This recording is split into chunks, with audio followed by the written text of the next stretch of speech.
مجھے ایک صاحب نے سوال پوچھا، کہنے لگے میلاد کس کو منانا چاہیے؟ میں نے کہا اس بیٹی کو منانا چاہیے میلاد جو زندہ ہوتی تھی تو دفن کر دیا جاتا تھا، پر میرے رسول نے فرمایا اب جو بیٹی پالے گا نا میں اس کا بازو پکڑ کے جنت میں ساتھ لے کے جاؤں گا۔ میں نے کہا میلاد اس ماں کو منانا چاہیے جس کا بیٹا گلے میں رسی ڈال کے ماں کو منڈی میں بیچ آتا تھا۔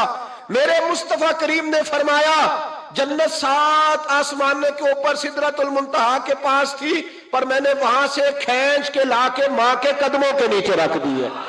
میلاد اس باپ کو منانا چاہیے جس کی اولاد ڈنڈوں سے مارتی تھی، پر رسول کریم علیہ السلام نے فرمایا سن لو سن لو سن لو، اب جس کا ابا راضی ہوگا اسی کا اللہ راضی ہوگا۔ میں نے کہا میلاد اس غریب کو منانا چاہیے جو بھینس کی طرح بکری کی طرح منڈی میں بکتا تھا، پر مصطفیٰ نے کالے رنگ والے حبشی غلام کو سینے سے لگا کے کہا غریبوں کو چھوٹا نہ سمجھنا، میں اللہ کا رسول جب جنت میں جاؤں گا تو آگے بھی غریب ہوں گے، پیچھے بھی غریب ہوں گے، دائیں بھی غریب ہوں گے، بائیں بھی غریب ہوں گے۔ فرمایا امیر ویٹنگ لسٹ میں ہوں گے، 500 سال بعد جنت میں جائیں گے، غریبوں کے لیے جنت کے دروازے 500 سال پہلے ہی کھلوا دوں گا۔ اسے منانا چاہیے، میلاد منانا چاہیے۔ اور میں نے کہا مولوی سن، تجھے پوچھتا کوئی نہ، تیرا ذکر کوئی نہ کرتا، لیکن تو ممبر پہ بیٹھا ہے، تو محمد عربی کے نام کا کھا رہا ہے، تو علی کے نام کا کھا رہا ہے، تو عمر عثمان اور ابو بکر کے نام کا کھا رہا ہے، تو حسنین کا صدقہ کھا رہا ہے۔ تجھے نہ تیری کبھی کسی نے برادری پوچھی، نہ کبھی تیرا کسی نے ایڈریس پوچھا، نہ کبھی کسی نے تیری سند پوچھی، لوگ تیرے نعرے لگاتے ہیں، لوگ تیرے ہاتھ چومتے ہیں۔ پھر مان جا کہ تجھے صبح بھی میلاد منانا ہے، شام بھی میلاد منانا ہے، اور تجھے یہ کہنا چاہیے خس خس جنہ قدر نہیں میرا ایتے صاحب نو وڈیائیاں، میں گلیاں دا روڑا کوڑا، ایتے محل چڑھایا سائیاں، تیرا کام تھا تیری آنکھیں بھیگی رہتی۔ اور اس بوڑھے کو بھی میلاد منانا چاہیے جس کے بارے میں میرے نبی پاک نے فرمایا سفید داڑھی والے کی جس نے عزت کی اس نے تو رب کی عزت کی، اس نے تو رب کی عزت کی میرے بھائی۔ اس مزدور کو بھی میلاد منانا چاہیے جس کے بارے میں نبی پاک نے فرمایا جو اپنے ہاتھوں پہ چھالے ڈال کے مزدوری کرتا ہے میں نے تو اسے رب کریم کا دوست بنا دیا ہے۔ ہر اس طبقے کو میلاد منانا چاہیے جسے میرے رسول نے عزت عطا فرمائی۔ اس بہن کو بھی میلاد منانا چاہیے جس کے بارے میں نبی پاک نے فرمایا اگر کسی کا باپ چلا جائے اور اس کے حصے میں بہنیں آ جائیں، 4 بہنیں، 3 بہنیں یا 2 بہنیں بیاہ کے جو آیا تبے سے، میرے محبوب نے فرمایا میری انگلیاں جڑی ہوئی ہیں نا، اس طرح میں اسے اپنے ساتھ جوڑ کے جنت میں لے کے جاؤں گا۔ اس بہن کو میلاد نہیں منانا چاہیے۔ میرے رسول پاک نے فرمایا جس کی بیٹی واپس آ جائے، طلاق ہو گئی یا بیوہ ہو گئی، واپس آ گئی، نام بچ سکی، واپس آ گئی، فرمایا واپس آنے والی بیٹی کی جو باپ خدمت کرے گا، میرے رسول پاک فرماتے ہیں میں قیامت میں اس کا سفارشی بنوں گا۔ تو اس بیوہ کو اور طلاق یافتہ کو میلاد نہیں منانا چاہیے، وہ اس رسول کا ذکر نہیں کرے گی جس نے اتنا درجہ دے دیا، اتنا نواز دیا، اور تجھے تو صبح و شام میلاد میلاد کرنا چاہیے تھا، تجھے تو صبح و شام درود درود کرنا چاہیے تھا، سلام کے گجرے بھیجنے چاہیے، یا رسول اللہ یا رسول اللہ کہتے تیری زبان جو ہے وہ ہر وقت تر رہنی چاہیے تھی، تو بحث کر رہا ہے، تو اس پہ دلیلیں دے رہا ہے، تو اس پر باتیں کر رہا ہے۔ حضرت عمر سے پوچھنا، حضرت عمر سے، جناب اسامہ بن زید رضی اللہ تعالیٰ عنہ حضور کے غلام تھے، نبی پاک ان سے بڑا پیار کرتے تھے۔ ایک جنگ میں پیسے آئے، حضرت عمر فاروق رضی اللہ تعالیٰ عنہ نے 25,000 دیا اپنے بیٹے کو، اور اسامہ بن زید کو 50,000 دینار دیے۔ بیٹا کہنے لگا ابا جی وہ تو چھوٹے ہیں میں بڑا ہوں، وہ حضور کے زمانے میں بچے تھے میں جہاد کرتا تھا، یہ آپ نے کیا کیا؟ تو حضرت عمر رو پڑے، کہنے لگے بیٹا یہ تیرے باپ کے سر پر جو عزت کے بال ہے یہ مصطفیٰ کے اگائے ہوئے ہیں۔ یہ نبی پاک، اسامہ سے نبی پاک کا پیار بڑا تھا، حضور کی محبت بڑی تھی۔ بیٹا اس کے ناک سے ریٹ نکلتی تھی تو رسول پاک اپنے ہاتھوں سے صاف کر دیتے تھے، حضور اس کو گود پہ بٹھاتے تھے۔ میں کیسے بھول جاؤں رسول پاک کے احسانات کیسے۔ حضرت عمر جا رہے تھے تو مکے کے رستے میں ایک تنا آیا، کھجور کا خشک تنا، حضرت عمر نے اس کو بازوؤں میں لے کے رونا شروع کر دیا۔ عمر کیا ہوا؟ کہنے لگے یہاں تو میں اونٹ چرایا کرتا تھا، یہاں، اور میرا باپ مجھے مارا کرتا تھا، دیکھو آج عمر نعرہ لگاتا ہے تو کیسر و کسرا کہاں، او بھائی اصلہ نال جے نیکی کریے، ہاں ہاں ہاں ہاں اصلہ نال جے، اصلہ نال جے نیکی کریے تے وہ نسلہ تاک نہیں بھول دے، ہاں بے اصلہ نال نیکی کریے تے پھول کنڈیاں نال تول دے۔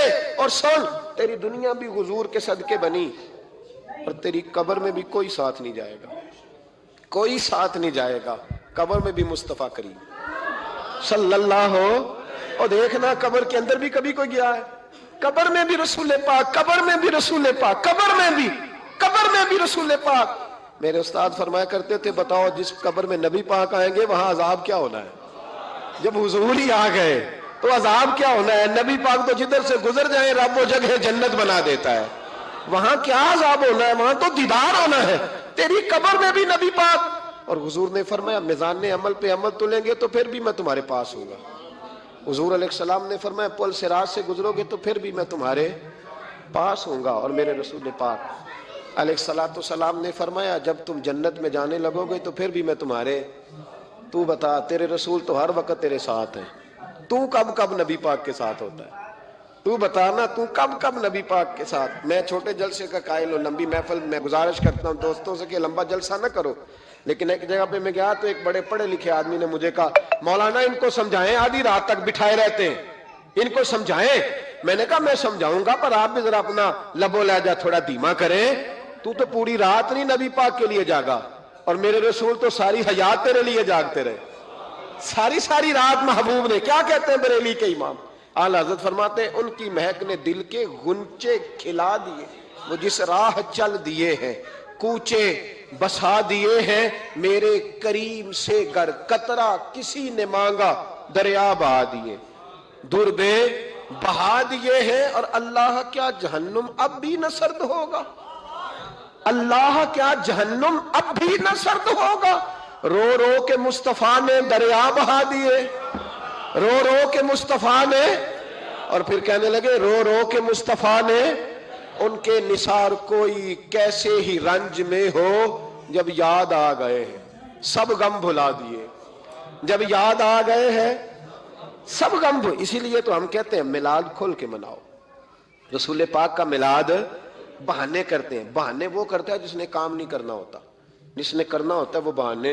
اعلیٰ حضرت نے جو پروگرام دیا وہ بڑا لمبا چوڑا ہے, کب تک کا تجھے کیا بتایا. اعلیٰ حضرت فرما گئے حشر تک ڈالیں گے ہم, حشر تک ڈالیں گے ہم پیدائش مولا کی دھوم, اور مثل فارس نجد کے قلعے گراتے جائیں گے, اور خاک ہو جائیں عدو جل کر مگر ہم تو رضا, دم میں جب تک دم ہے ذکر ان کا سناتے جائیں. خاص ہے ترکیب میں قوم رسول ہاشمی. آپ کی عدالت میں وہ والا نظام نہیں ہوگا جو امریکہ میں ہے, آپ کی عدالت میں وہ والا نظام نہیں ہوگا جو برطانیہ میں, آپ کے پارلیمنٹ میں وہ نظام نہیں چلے گا جو یورپ کا, برطانیہ کا, فلانے کا ہے. آپ کی پارلیمنٹ میں, آپ کی عدلیہ میں وہ نظام چلے گا جو قرآن کا ہے اور رسول اللہ کے فرمان کا ہے. یہ نظریہ تھا, نظریہ. اب اس نظریے کی لوگ بات ہی نہیں کرتے, عوام بھی نہیں کرتی, بالکل نہیں. میں بڑی دیر سے رو رہا ہوں. بہت سارے بڑی گدیوں کے پیر بھی نہیں کرتے. ان کو پتہ ہے کہ اگر نظام مصطفیٰ نافذ ہوتا ہے تو مجھے بھی بتانا پڑے گا کہ 80 مربع کہاں سے آئے, مجھے بھی بتانا پڑے گا کہ یہ جو میں 1.25 کروڑ کی کار میں گاڑی میں گھومتا ہوں تو یہ کہاں سے آئی, حساب دینا پڑے گا. اور پھر جب پاکستان بن گیا, قربانیوں کے بعد بنا, آپ نے ناراض نہیں ہونا, میرا مہاجر فیملی سے تعلق ہے.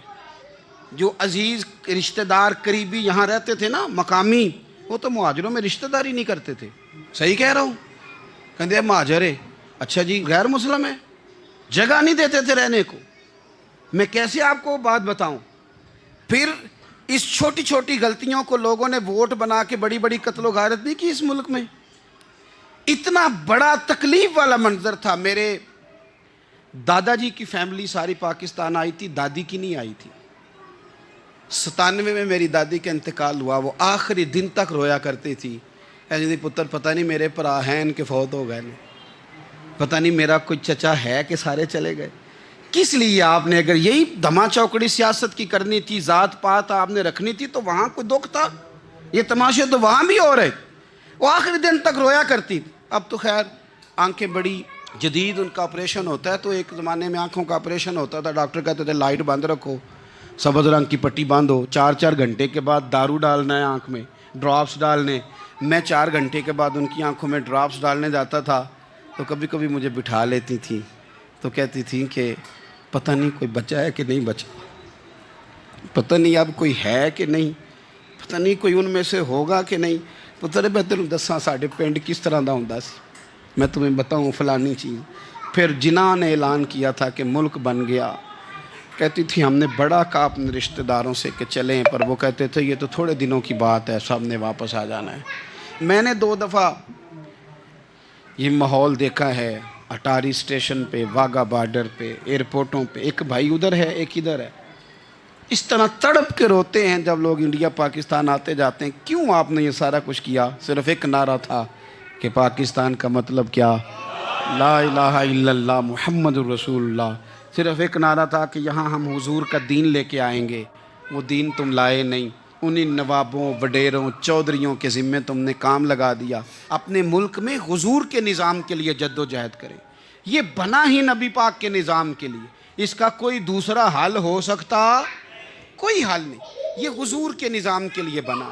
2-3 باتیں آپ کی خدمت میں عرض کرنی ہے جو آپ نے زیادہ غور سے سننی ہے. سب سے پہلے تو پاکستان بدلنے کے لیے ضروری ہے کہ نظام مصطفیٰ کے لیے جد و جہد کی جائے, فکر حسینی اپنائی جائے, اور وقت کے ہر یزید کو للکارا جائے, اور للکار کر کے نظام کے لیے کوشش کی جائے کہ نظام مصطفیٰ اس ملک میں نافذ ہو. اس جد و جہد کو آگے بڑھایا جائے. وہی جد و جہد جو ہمارے بزرگوں کا قافلہ صدر الافاضل سید نعیم الدین مراد آبادی سے لے کر علامہ شاہ احمد نورانی صدیقی تک, اور آج کے اس دور کے اکابرین تک جو جد و جہد کرتا آیا ہے, اس جد و جہد کو اپنایا جائے. ہمارے منہ سے یہ لفظ نکلیں کہ ہمیں صرف مسجد میں دین نہیں چاہیے, کچہری میں بھی چاہیے. دیکھیں نا, کچہری میں دین نافذ ہو تو کس طرح ہوتا ہے. تراویح بڑی سونی حضرت ابی بن کعب پڑھایا کرتے تھے, قرآن بڑا سونا پڑھتے, تو حضرت عمر نے کہا یہ تراویحیں پڑھائیں گی. اب چونکہ قرآن اچھا پڑھتے تھے, اچھا سمجھتے تھے, تو حضرت عمر نے فرمایا چونکہ قرآن اچھا پڑھتے ہیں لہذا چیف جسٹس بھی انہی کو بنانا ہے, جن کو سمجھو قرآن کیا کہتا ہے فلاں چیز کے بارے میں. تو قاضی القضاء جج بھی حضرت ابی بن کعب کو بنایا. حضرت عمر پر ایک بندے نے مقدمہ کر دیا, حضرت عمر نے انہیں قاضی بنایا, مقدمہ کر دیا. جناب عمر پیش ہوئے عدالت میں, پہلے تو وہ اٹھ کے کھڑے ہو گئے, پھر اس کے بعد مدعی نے جناب عمر سے کہا کہ آپ گواہ دیں. حضرت عمر کے پاس گواہ نہیں تھے, تو اس نے کہا ٹھیک ہے پھر آپ قسم دیں. تو حضرت ابی بن کعب رضی اللہ تعالیٰ عنہ فرمانے لگے آپ کو امیر المومنین کے ساتھ یہ رویہ اختیار نہیں کرنا چاہیے. آپ امیر المومنین سے قسم کا مطالبہ کر رہے ہیں, آپ کو پتہ نہیں کہ یہ وہ ہستی ہے جن کی رسول پاک علیہ الصلوۃ والسلام نے گواہیاں دی ہیں کہ بڑے کام کے آدمی ہیں, ان کی فضیلتیں حضور نے بیان فرمائی ہیں, آپ امیر المومنین سے. حضرت عمر نے جناب ابی بن کعب کی طرف دیکھا, حمایت تو حضرت عمر کی کر رہے تھے نا, لیکن یہ نظام مصطفیٰ ہے, یہ حضور کا دین ہے. حضرت عمر فرمانے لگے آپ اس مقدمے کا فیصلہ کر لیں, بعد میں آپ کو معزول کر دیا جائے گا. یہ آپ نے کیا کہا کہ امیر المومنین سے مطالبہ نہ کریں؟ فرمایا میں جتنا مرضی بھی معزز ہوں تو نبی پاک کی قاعدے کے اندر نا, جو قانون حضور نے دیے میں اس کے اندر ہوں. کسی کا اعزاز اسے قانون سے باہر لے کر نہیں جاتا, میں قانون میں ہوں اور نظام مصطفیٰ کی سائے کے نیچے ہوں. سب سے پہلے تو نظام مصطفیٰ کا مطالبہ کریں. دوسرا میں آپ کو ایک بات عرض کروں, ایک ہوتا ہے گھر, ایک ہوتا ہے قبرستان, ایک ہوتا ہے گھر, ایک ہوتا ہے ڈیرا. ان دونوں میں فرق ہے. ہمارے حکمرانوں اور سیاستدانوں کے لیے پاکستان یہاں تو قبرستان ہے, یہاں ڈیرا ہے. اگر کوئی مر جائے تو یہاں لا کے دفن کر دیتے ہیں تاکہ پتہ چلے ہم یہاں کے باسی ہیں. یہاں ڈیرا آپ کو پتہ ہے نا, پنجابی میں ڈیرا سمجھتے ہیں, فارم ہاؤس, بیٹھک, سمجھ میں آتا ہے نا مسئلہ. ڈیرے پہ نا لوگ مکان نہیں بناتے تھے, اچھا باورچی خانہ نہیں بناتے تھے, کیونکہ ڈیرے پہ سیاست کرنی ہوتی ہے, کوئی 2-4 بندے آئے, بیٹھے, چائے شائے پی, چلے گئے. رہائش جہاں ہوتی ہے وہاں سونے کے لیے, بیٹھنے کے لیے, آرام کرنے کے لیے, کچن, باورچی خانہ, کھانے پینے کے لیے, وہاں اپنے گھر والوں کے لیے بندہ بندوبست کرتا ہے. پاکستان کو تو ڈیرا بنایا ہوا ہے. یہاں تو یہ آتے ہیں ڈیرے داری کرنے کے لیے. سیاست کی 4 دن, لوگوں کو قائل کیا, الیکشن لڑا, جیت گئے تو رہ گئے, ہار گئے تو چلے گئے, اور جب جیتنے کے بعد بھی حکمران رہے تو رہے, نہ رہے تو چلے گئے. یہ تو ڈیرا ہے. لیکن ڈیرے میں زیادہ نقصان چودھری کا نہیں ہوتا کہ وہ چودھری بنا ہوا ہے, زیادہ ظالم وہ ہوتا ہے جو اپنے آپ کو کمی سمجھتا ہے. وہ نقصان کرتا ہے، چودھری کا بھی، چودھری کے بچوں کا بھی. وہ اسے تکبر میں مبتلا کرتا ہے، وہ اس کو کہتا ہے کہ تو بادشاہ سلامت، وہ اس کا دماغ خراب کرتا ہے. اس لیے شیخ سعدی کہتے تھے بہت سارے لوگوں کو ان کے مشیر تباہ کر دیتے ہیں کہ تو بلے بلے. تو پاکستان ان لوگوں کے لیے یا ڈیرا ہے یا قبرستان ہے، گھر تو میرا اور آپ کا ہے. لہذا ہم نے اسے گھر سمجھنا ہے، صرف اپنے گھر کو نہیں. ہماری گلی بھی ہمارا گھر ہے، ہماری سڑک بھی ہمارا گھر ہے، ہمارے پارک ہمارا گھر ہیں، پبلک پراپرٹی ساری ہماری ہیں.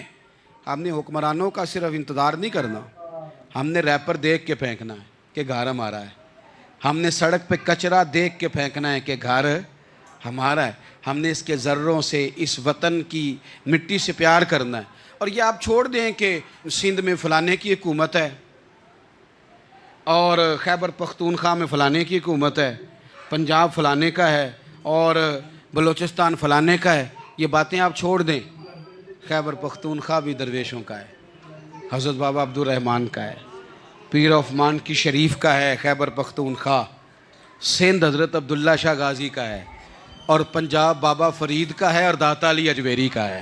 تو میرے عزیز، سب سے پہلے تو نظام مصطفیٰ کا مطالبہ کریں، پھر اس کی صفائی میں، ستھرائی میں، تعمیر میں، ترقی میں اپنا کردار ادا کریں. تیسری بات یہ کہ لوگوں کو یہ بات سمجھائیں ایک دوسرے کو کہ بہت زیادہ خود غرض نہ بنیں، فقط اپنے گھر کی فکر چھوڑ دیں. یہ ملتوں کا طریقہ نہیں، قومیں اس طرح نہیں بنتی. فقط اپنے گھر کی فکر کرنا. ایسی ہوا چلی ہے کہ ہر شخص سوچتا ہے تمام شہر جلے بس ایک میرا گھر نہ جلے. یہ فکر چھوڑ دیں. دیکھیں نا، ہمیں بتایا گیا، نبی کریم صلی اللہ تعالیٰ علیہ وسلم کے فرمان نے بتایا کہ 40 گھر آگے، 40 گھر پیچھے، 40 گھر دائیں، 40 گھر بائیں، یہ تیرے پڑوسی ہیں. اور سخاوت تو کہاں سے شروع کر؟ حضور نے جناب ابو ذر غفاری سے فرمایا تھا کچھ نہ ہو سکے تو شوربہ ہی زیادہ پکا لیا کر، اسی سے پڑوسیوں کا بھلا کر. اپنے ارد گرد تھوڑا دیکھیں ہم کس کے کتنے کام آ سکتے ہیں، اور اگر کسی کے گھر میں کوئی پریشانی ہو تو اسے ختم کرنے کی کوشش کریں. اگر ہمارے دائیں بائیں کوئی آدمی کسی غلط چیز میں ملوث ہو تو دور کرنے کی کوشش کریں. کیوں بھلا؟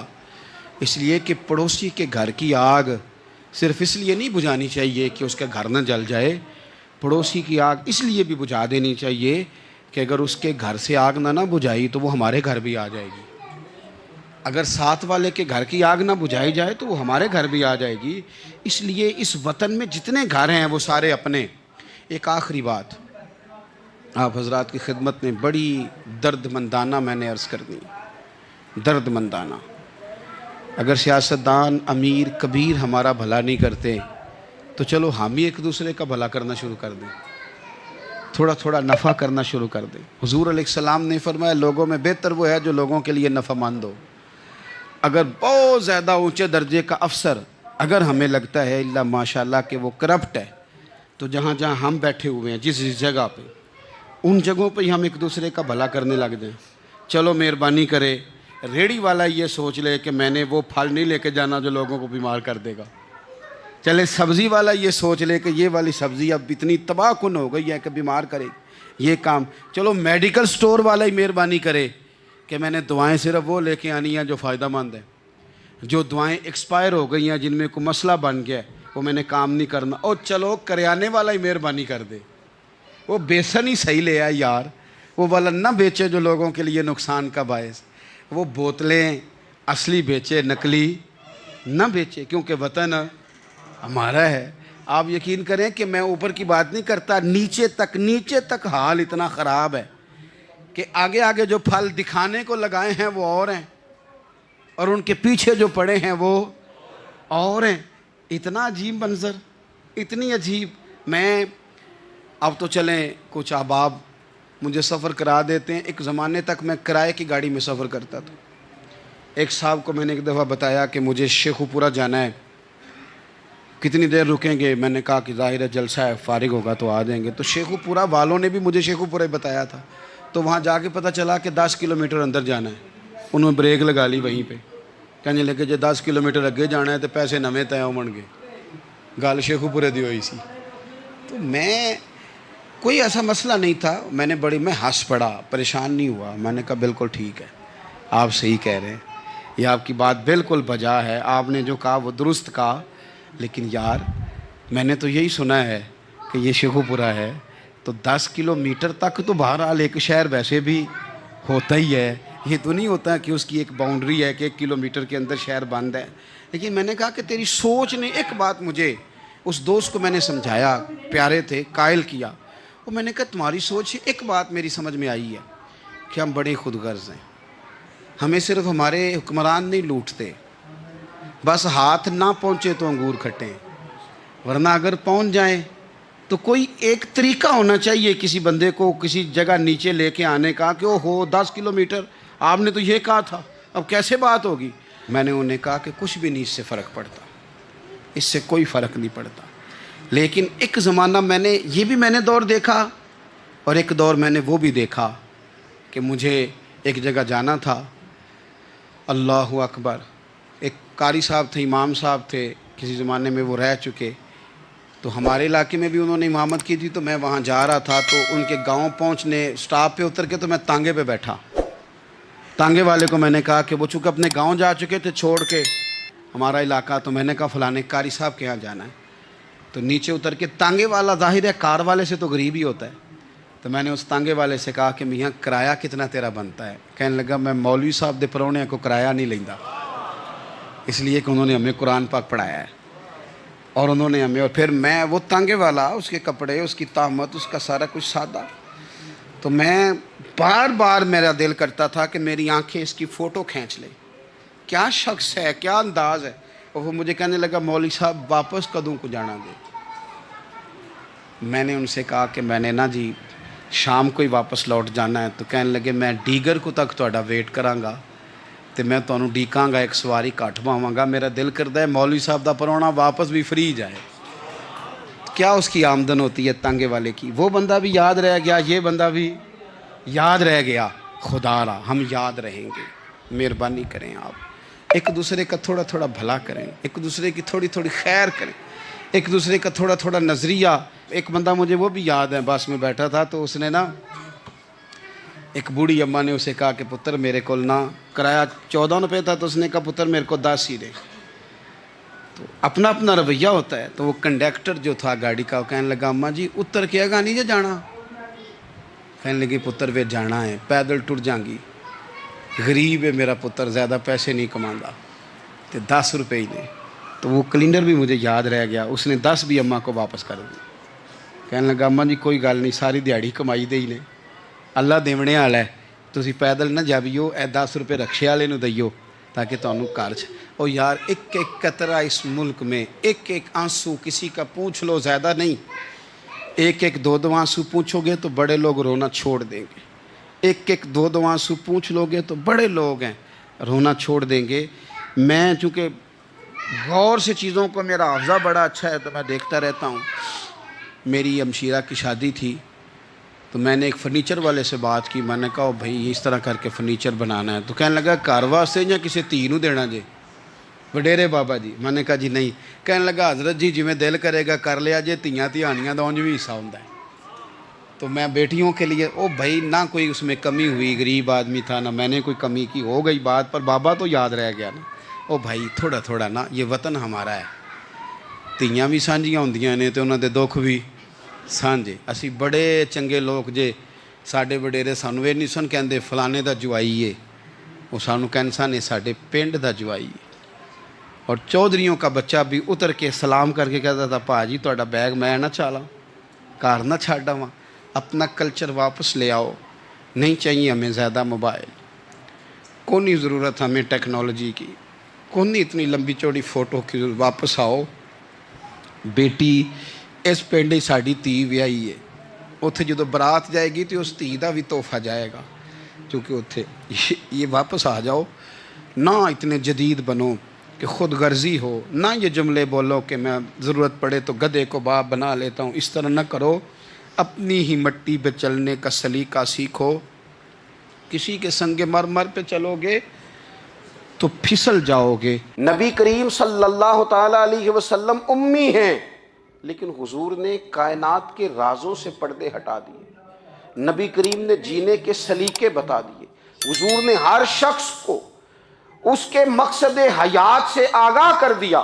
نبی کریم علیہ السلام نے وہ فلسفہ حیات بیان کیا کہ لوگوں کو صرف جینے میں ہی مزہ نہیں آیا، مرنے میں بھی مزہ آنے لگا. لوگ آگے بڑھ بڑھ کے جانیں پیش کرنے لگے، اپنی اولادیں قربان کر. جو فلسفیوں سے کھل نہ سکا اور نکتہ وروں سے حل نہ ہوا، وہ راز ایک طیبہ والے نے بتلا دیا چند اشاروں میں. محبوب کریم امی ہیں، لیکن حضور نے اس طرح دنیا کو سکھایا، اس طرح دنیا کو پڑھایا، اس طرح حضور نے علم کے چراغ اور دیپ روشن کیے کہ قیامت تک جسے روشنی ملے گی نا، اسے صرف دروازہ مصطفیٰ سے ملے گی، اسے رسول کریم علیہ السلام کے در دولت سے ملے. کچھ لوگوں نے کہا کہ اپنے پاس سے آیات بنا کے لاتے ہیں. اپنے گھر میں بیٹھ کے دعوے کر لینا تو کوئی مشکل کام نہیں نہ ہوتا، سارے لوگ ہی کر لیتے ہیں. بلکہ وہ ہمارے ایک بزرگ کہا کرتے تھے، خیالی پلاؤ پکائیے ٹکی ہو کدے بھی کاٹ نہ پائیے. کیونکہ کون سا پیسوں کا ڈالنا ہے، زیادہ ڈالیں آپ اور زیادہ ڈالیں. بہت سارے لوگ ہیں آج بھی، کچھ لبرل ہیں بیچارے، کچھ دین بیزار طبقہ ہے، وہ کہتے ہیں جناب ہمیں تو جدید باتیں بتائیں، ہمیں تو نئے اسلوب کے مطابق لے کے چلیں، ہمیں تو. او بھائی سن، میرے نبی پاک علیہ السلام نے فرمایا میرا قرآن کبھی پرانا نہیں ہوگا. اسے پڑھ کے دیکھ، اس کی جدت کا حسن دیکھ. یہ تو کھلا ہوا باغ ہے، تو ایک دفعہ اس کے قریب آئے گا تو خوشبو ملے گی، دوسری دفعہ آئے گا تو اس سے زیادہ تازی ملے گی. ایک دفعہ پھل کھائے گا تو مزیدار ہوگا اور دوسرا کھائے گا، ہو سکتا ہے شکل ملتی جلتی ہو لیکن ذائقہ بڑا نرالا ہوگا. تو تو صحیح نا. جب کچھ لوگوں نے کہا یہ خود سے بنا کے آیات لاتے ہیں تو فرمایا وَإِن كُنتُمْ فِي رَيْبٍ مِّمَّا نَزَّلْنَا عَلَىٰ عَبْدِنَا فَأْتُوا بِسُورَةٍ مِّن مِّثْلِهِ. اگر تمہیں کوئی شک ہے اس میں جو ہم نے اپنے بندہ خاص میں نازل کیا ہے تو تم بھی اس جیسی ایک آیت بنا کے لاؤ. اور چلو چیلنج کھلا ہی دے دیا، فرما وَادْعُوا شُهَدَاءَكُم مِّن دُونِ اللَّهِ. اللہ اور اللہ والوں کو چھوڑ دو، تفسیری ترجمہ عرض کر رہا ہوں، یعنی صحابہ کو چھوڑ دو، حضور کے ماننے والوں کو چھوڑ دو، باقی ساری دنیا کے کافر اکٹھے ہو جاؤ، ایک آیت بس قرآن جیسی لے کے آؤ، ایک آیت لے کے آؤ. ان کنتم صادقین، اگر تم سچے ہو. جوانوں سنو، کہا ایک آیت. اور یہ چیلنج آج تک قرآن مجید کا موجود ہے، آج تک. وَإِن كُنتُمْ فِي رَيْبٍ مِّمَّا نَزَّلْنَا عَلَىٰ عَبْدِنَا فَأْتُوا بِسُورَةٍ مِّن مِّثْلِهِ. تم قرآن کے مقابلے کی ایک صورت لے کے آؤ اور سارے حمایتی اکٹھے کر لو اپنے. ان کنتم صادقین، اگر تم سچے ہو. جواب تو ادھر سے آنا تھا نا، لیکن کائنات کے رب نے جواب بھی خود دیا. فرمایا فَإِن لَّمْ تَفْعَلُوا وَلَن تَفْعَلُوا. اگر تم نہ لا سکے، اور فرمایا تم لا سکتے بھی نہیں. اگر تم نہ لا سکے اور تم لا سکتے بھی، نہ خنجر اٹھے گا نہ تلوار تم سے، یہ بازو میرے آزمائے ہوئے ہیں. وَلَن تَفْعَلُوا، تم لا بھی نہیں سکتے. فَاتَّقُوا النَّارَ الَّتِي وَقُودُهَا النَّاسُ وَالْحِجَارَةُ، پھر اس آگ سے ڈر جاؤ جس کا ایندھن آدمی اور پتھر ہے. اُعِدَّتْ لِلْكَافِرِينَ، بنائی کافروں کے لیے، بنائی مومنوں کے لیے تو رب نے جنت بنائی ہے. اُعِدَّتْ لِلْكَافِرِينَ، یہ دوزخ اللہ نے کن کے لیے بنائی ہے؟ اُعِدَّتْ لِلْكَافِرِينَ کہتا ہے کافر کے لیے بنایا. تو اللہ تبارک و تعالیٰ نے میرے رسول پاک صلی اللہ تعالیٰ علیہ وسلم کو وہ کتاب عطا فرمائی، اور پھر حضور کی فصاحت و بلاغت، معرفت. دیکھو ایک ہوتا ہے گھنٹوں باتیں کرنا، ایک ہوتا ہے کئی والیم پر مشتمل، کئی جلدوں پر مشتمل کتب کا لکھنا، اور ایک ہوتا ہے کسی بندے کا ایک بات کرنا اور سامنے والے کی طبیعت کو اتنا جگا دینا کہ اگلی بات فوراً ہی اس کی سمجھ میں آ جائے. اور حضور نہ کسی کی انا کو نہیں جگاتے تھے. ہم بعض اوقات کسی سے خطاب کرتے ہیں، بات کرتے ہیں تو سامنے والے کی انا کو جگا دیتے ہیں، ٹھیس پہنچاتے ہیں. وہ کہتا ہے چل پھر تگڑا ہو جا، میں بھی آیا. حضور انا نہیں جگاتے تھے، میرے نبی پاک ضمیر جگاتے تھے تاکہ وہ شخص فیض حاصل کر سکے، اسے کچھ ملے.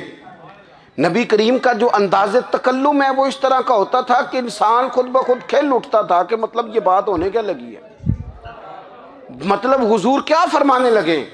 نبی کریم صلی اللہ تعالی علیہ وسلم ایک دن محبوب کریم نے صحابہ کے بھی یہ حضور کی فصاحت و بلاغت دیکھے، فرمایا محبوب نے کتنا نادان ہے وہ شخص جو اپنے ماں باپ کو گالی دے۔ کھلی ہو گئی لوگوں کی آنکھیں، کان کھڑے ہو گئے کہ یا رسول اللہ کون ایسا بدبخت ہے جو ماں باپ کو گالی دے گا۔ اب جب سوالات ذہنی سطح پر پوری طور پر ابھر گئے نا، تو اب رسول کریم نے بات سمجھائی، یہ ہے فصاحت و بلاغت، تیرے آگے ہیں یوں دبے لچے فصحاء عرب کے بڑے بڑے، کوئی جان منہ میں زبان نہیں بلکہ جسم میں جان نہیں۔ یا رسول اللہ کون ایسا نالائق ہے جو ماں باپ کو گالی دے؟ اب جب ذہنی سطح یہاں تک ابھر آئی تو اب حضور نے سمجھایا، فرمایا جب تم کسی کے ماں باپ کو گالی دو گے نا تو وہ بھی تو جواب میں تمہارے ماں باپ کو دے گا نا، تو فی نفس ہی یہ تم نے خود ظلم کیا ہے اپنے ماں باپ پر۔ کیوں تم نے ایسا لہجہ اختیار کیا کہ جس سے سامنے والے کی انا جاگ جائے اور وہ تمہارے مقابلے میں آ کر کے کھڑا ہو جائے؟ کیوں تم نے اس طرح کے انداز اختیار کیے کہ جس سے سامنے والا بھی سارے پنجے کھڑے کر کے باہر نکل آئے اور کہے آ جاؤ پھر میں بھی میدان میں حاضر ہوں؟ رسول کریم کی فصاحت بلاغت دیکھیں نا، حضور دو چار جملوں میں ساری بات سمجھا جاتے ہیں۔ ایک حدیث پاک اگر ہماری سمجھ میں آ جائے، ایک روایت نبی پاک صلی اللہ تعالی علیہ وسلم نے فرمایا خوبصورت مسلمان وہ ہے جو بے مقصد باتوں کو چھوڑ دے۔ لو اس سے پوری زندگی سجائی جا سکتی ہے، ایک جملے سے پوری زندگی سواری جا سکتی ہے، کوئی لمبی چوڑی باتوں میں جانے کی ضرورت نہیں۔ کہا خوبصورت مسلمان یہ ہے جو بے مقصد باتوں کو چھوڑ دے، لا یعنی باتوں کو، کیا کہتے ہیں ہمارے دیہات کے لوگ، جڑے پنڈ جانا نہیں اودا راہ پوچھنے دی، لیکن آج کل لوگ باز آندے یعنی جس بات کا بالکل تعلق نہیں نا وہ بات بھی کرتے جاتے ہیں، جس کا شعبہ ہی نہیں وہ بھی چھلانگ لگا لگا کے اس میں آ جاتا ہے۔ ہم اپنا وقت ضائع کرتے ہیں، اپنی صلاحیتیں ضائع کرتے ہیں، اپنا نقصان کرتے ہیں، ہم اپنا کام صحیح کر کے نہیں کرتے اور دوسری ساری دنیا کو ٹھیک کرنا چاہتے ہیں۔ او بھائی آپ جس جگہ جس شعبے سے تعلق رکھتے ہیں آپ اپنے معاملات میں مضبوطی پیدا کریں۔ حضور نے اپنی فصاحت کے ساتھ بلاغت کے ساتھ لوگوں کو قائل کیا، اور قرآن مجید کی تاثیر کا یہ اثر میرے کریم رسول نے دکھایا کہ رات کو جب حضور بیٹھ کے قرآن پاک پڑھتے تھے نا، جب یاسین والے نبی خود یاسین کی تلاوت کریں، جب طٰہٰ والے محبوب خود طٰہٰ کی تلاوت کریں، غور کرو نا جب مدثر والے محبوب خود ان جملوں کو ادا کریں، یعنی جن کے بارے میں آیت آئی ہے جب وہی یہ آیت پڑھیں کہ اِنَّا أَعْطَيْنَاكَ الْكَوْثَرَ، یعنی جن کا ذکر ہو رہا ہے جب وہ یہ بات کریں کہ یا ایھا النبی انا ارسلناک شاہدا ومبشرا ونذیرا لتؤمنوا باللہ ورسولہ وتعزروہ وتوقروہ وتسبحوہ بکرۃ واصیلا، جن کے بارے میں آیت آئی ہے جب وہ یہ کہہ رہے ہوں کہ ورفعنا لک ذکرک، جب وہ کہہ رہے ہوں والضحیٰ واللیل اذا سجا، ذرا اس کیفیت کو دیکھیں جب محبوب خود پڑھ رہے ہوں، اور جو حضور پر آئی ہیں اس کا ذائقہ، اس کا لطف، اس کا انداز بھلا کیا ہوگا۔ حضور جب رات کو پڑھتے تھے نا قرآن پاک تو جو پکے کافر تھے نا ابو جہل جیسے لوگ وہ بھی جھاڑیوں میں چھپ چھپ کے مدینے والے کی تلاوت سنا کرتے تھے، حضور کی تلاوت سنا کرتے تھے۔ یہی بہتر ہے کہ پردوں میں وہ پردہ پوش رہے، وہ اگر پردے ہٹا دے تو کسے ہوش رہے۔ رسول کریم علیہ السلام کی تلاوت کا سننا، قریب جانا، یہ اعجاز ہے۔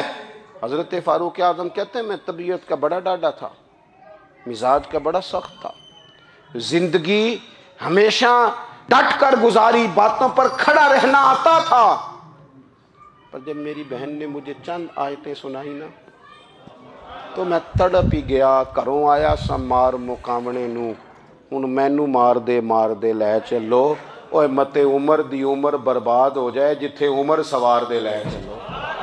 یہ اعجاز ہے رسول کریم صلی اللہ تعالی علیہ وسلم پر نازل ہونے والی کتاب کا۔ پھر حضور نے خبریں دی، نبی پاک نے خبریں دی حضور نے فرمایا روم فتح ہوگا، وہ ہوا۔ نبی کریم علیہ السلام نے فرمایا شام فتح ہوگا، تو شام فتح ہوا۔ فرمایا ایران فتح ہوگا، تو ایران فتح ہوا۔ سراقہ بن مالک کہتے ہیں ایک گاؤں پر بھی مسلمانوں کی حکومت نہیں تھی، ایک گاؤں پر۔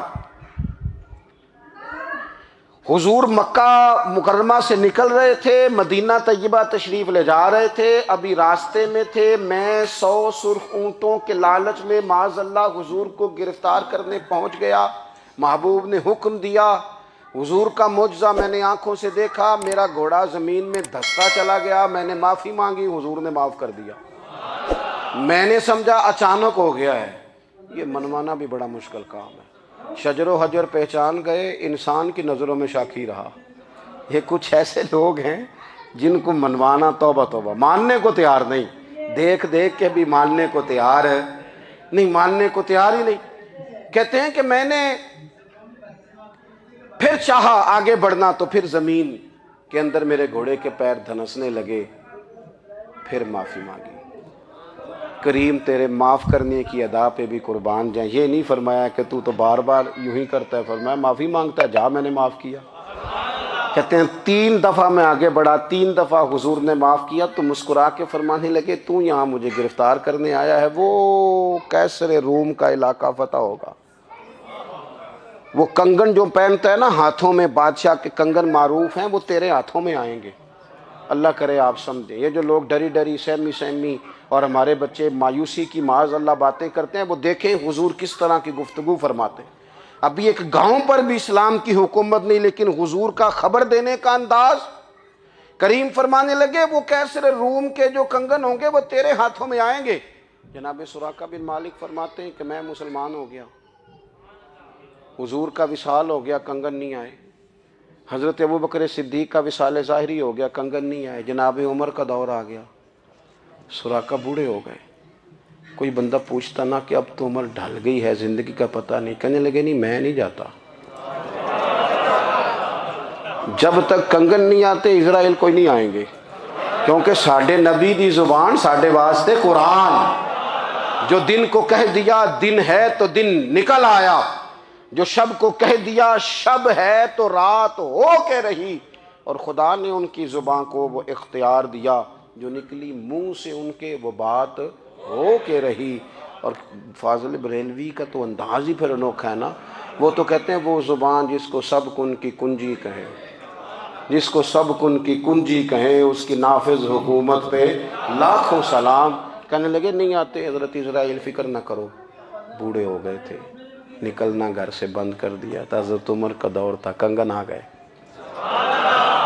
حضرت فاروق اعظم نے ان کے پوتوں سے، نواسوں سے، بچوں سے کہا جاؤ بلا کے لاؤ، کا دادا جان بوڑھے ہیں، فرمایا تم کان میں کہہ دینا کنگن آ گئے، پھر تم دیکھنا تو صحیح۔ پھر حضرت سراقہ آئے، حضور نے جو خبریں دیں، نبی پاک علیہ السلام نے جو گزشتہ قوموں کے احوال بیان کیے، اور پھر میرے نبی پاک علیہ السلام نا دنیا میں عزتیں دینے آئے، عزتیں۔